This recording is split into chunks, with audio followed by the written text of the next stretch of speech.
येणारं अत्यंत विदारक सत्य आहे. तुम्ही accept दोघांनीही करायचं करा, इतिहासातले दाखले देऊन आजच्या मुद्द्यावर चर्चा केलीत. मी पुन्हा आजच्या मुद्द्यावर दोघांनाही घेऊन येतो. दानवेजी, नाशिकमधली घटना घडली आजची, पण नाशिकमध्ये भाजपमध्येही जे घडलं त्यानं तुम्हाला आनंद साजरा करण्याची संधी नाहीये, कारण नाशिक सातत्यानं ठाकरेंची जी शिवसेना आहे, अनेक नेते सातत्यानं सोडून जात आहेत आणि त्या संदर्भात तुम्ही का या पुढच्या काळात जबाबदारी घेणार आहात किंवा या पुढच्या काळात तुम्ही काय करेक्टिव्ह मेजर्स घेणार आहात नाशिकमध्ये खास करून?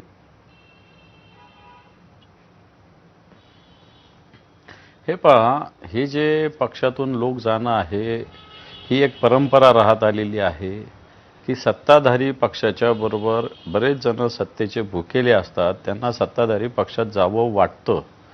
कारण बऱ्याच जणांचे वेगवेगळे विषय असतात आणि सगळ्यांना प्रलोभनं दिली जातात आणि बऱ्याच जणांना आता विचारांनी काम करणारे, प्रिन्सिपलांनी काम करणारे कार्यकर्ते, नेत्यांची संख्या अतिशय कमी होते. म्हणून नाशिकमध्ये पण जे झालं असेल, मला असं वाटतं काल नाचणारा माणूस आज दुसऱ्या पक्षात, हे काही तिथंच झालं नाशिकला अशातलं काही भाग. आणि मग भारतीय जनता पार्टीच्या नेते असलेल्या आपल्या फरांदेताई यांची प्रतिक्रिया ही काय आहे? ही आज नाही, याच भारतीय जनता पार्टीनं ते आपले ढिकले ना, या ढिकलेंना मारण्याची सुपारी भारतीय जनता पार्टीच्याच एका नेत्याने दिलेली आहे. ही जे Bharatiya Janata party party of difference म्हणतात ना, केशवची उपाधी, माझ्याकडे तर पुरावे त्याचे, आणि तोच माणूस भारतीय जनता पार्टीचा नेता आहे आत्ता.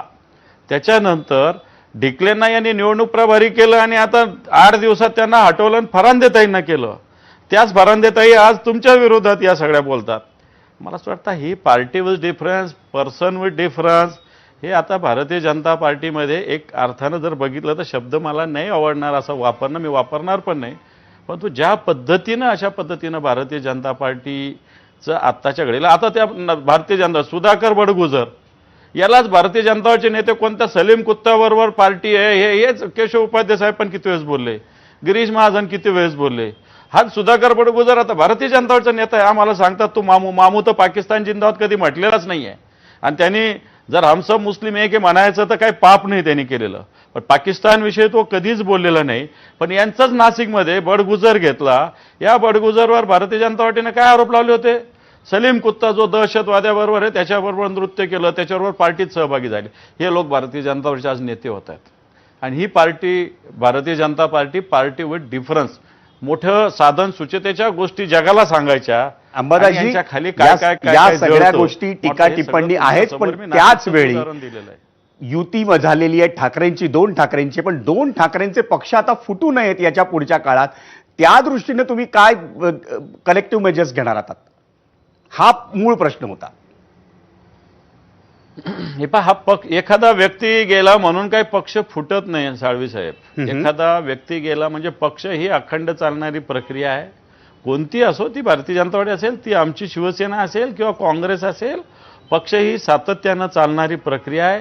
एखादा व्यक्ती गेला म्हणून पक्ष संपत नसतो आणि पक्ष थांबतही नसतो. त्याच्यामुळे मला असं वाटतं ही व्यक्ती जरी गेली तरी पक्ष ही निरंतर प्रक्रिया आहे. एक व्यक्ती गेली, दुसरी व्यक्ती येत आहेत. आता यांच्यातलेच कितीक लोक आम्हाला फोन करतात की आम्हाला तुमच्या सोबत यायचं आहे, आम्हाला तिकीट मिळेल का? अनेक ठिकाणी येत आहेत, नाशिकमध्ये पण येत आहेत, इथं संभाजीनगरात येत आहेत. कारण यांच्याकडे जागाच नाही. जागा 100 आहे, यांच्याकडे 900 लोक इच्छुक आहे.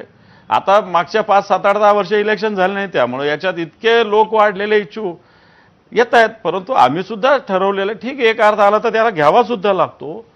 परंतु अशा पद्धतीनं मला असं वाटतं इतकं पार्टी विथ डिफरन्स जे आहे तशा पद्धतीनं आम्ही काही पार्टी विथ डिफरन्स वागणार. आपल्याकडे थोडा वेळ राहील, मला केशव उपाध्यायांकडे जायचं. केशव